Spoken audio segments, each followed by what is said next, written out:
नमस्कार दोस्तों, आज मैं आप लोगों को मध्य प्रदेश कर्मचारी चयन मंडल भोपाल के द्वारा जो विभिन्न प्रकार की पोस्ट आई है उसके बारे में बताने जा रहा हूं। फॉर्म भरने की तिथि जिसमें 6 मार्च से स्टार्ट होगी और यह 20 मार्च तक फॉर्म भरी जाएगी। यदि फॉर्म भरने में आप किसी प्रकार की संशोधन करनी है तो आप 25 मार्च तक कर सकते हैं। परीक्षा शुल्क की यहाँ बात करें तो जनरल कैटेगरी के स्टूडेंट को 500 रुपीज़ और जो SC ST OBC PWD जो मध्य प्रदेश के मूल निवासी है उन्हें 250 रुपये लगेंगे। और परीक्षा यहाँ संभावित तिथि 2/7/2023 को बताया जा रहा है। प्रथम पाली और द्वितीय पाली की यहाँ पे टाइम भी देखिए आप दिया गया है। अभ्यर्थियों का आधार पंजीयन अनिवार्य है दोस्तों, इसमें आपको आधार पंजीयन अनिवार्य है और आधार यदि आपने इससे पहले कभी लॉक करवाया है तो उसे अनलॉक कराना अनिवार्य होगा। तो इससे आप परीक्षा में जाने से पहले आधार को जरूर अनलॉक करवा लीजिए।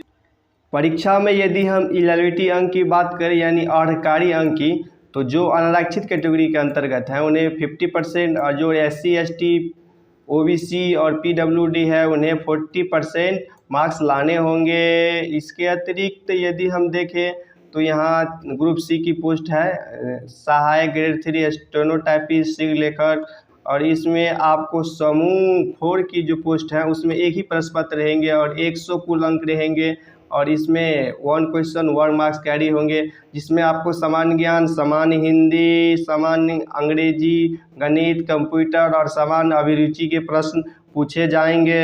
यदि इसमें हम एजुकेशन क्वालिफिकेशन की बात करें तो अभ्यर्थी को 10+2 और इक्विवेलेंट एग्जाम में पास होनी चाहिए और इसके अतिरिक्त 1 वर्षीय कंप्यूटर डिप्लोमा, चाहे आपने UGC से रेगुलर से किया हो या डिस्टेंस से किया हो, चाहे आपने मॉडर्न ऑफिस मैनेजमेंट का कोर्स किया हो किसी पॉलिटेक्निक से, यदि आपने ITI से NCVT ITI से या SCVT ITI से कोपा कोर्स किया हो तो भी आप फॉर्म भर सकते हैं। और इसमें देखिए यदि कंप्यूटर प्रोफेशनल टेस्ट होंगे CPCT तो हिंदी टाइपिंग आपको 20 शब्द प्रति मिनट, ये तो बहुत कम दिया गया है, और अंग्रेजी टाइपिंग 30 शब्द प्रति मिनट की गति से आपको आनी चाहिए। यदि इसमें आयु सीमा की बात करें तो न्यूनतम आयु सीमा 18 वर्ष और अधिकतम 40 वर्ष होनी चाहिए। यदि आप SC ST या OBC के अंतर्गत हैं और उससे पहले आप होमगार्ड में कार्यरत हैं, महिला हैं, तो आपको 45 वर्ष तक फॉर्म भर सकते हैं।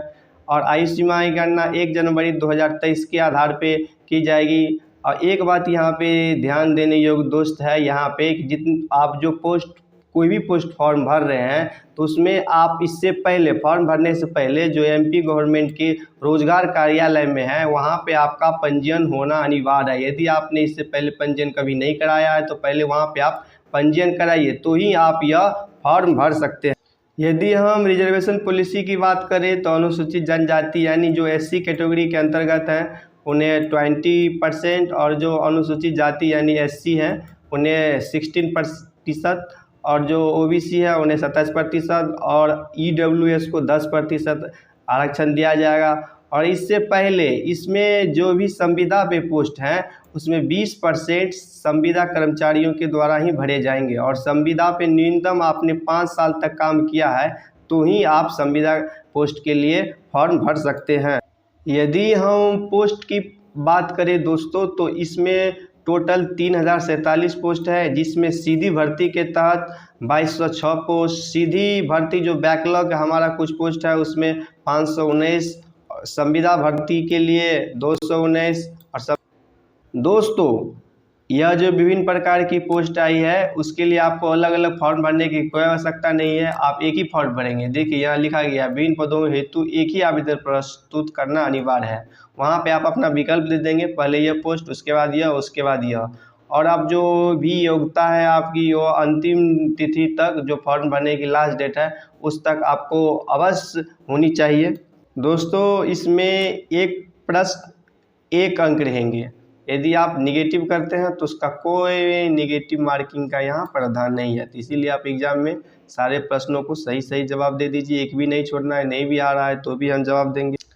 परीक्षा में नॉर्मलाइजेशन का प्रावधान है, देखिए यहाँ पे नॉर्मलाइजेशन का कैलकुलेटर दिया है जो समान तौर पे सभी एग्जामों में लगभग इसी कैलकुलेटर का इस्तेमाल किया जाता है, यहाँ भी यही कैलकुलेटर है।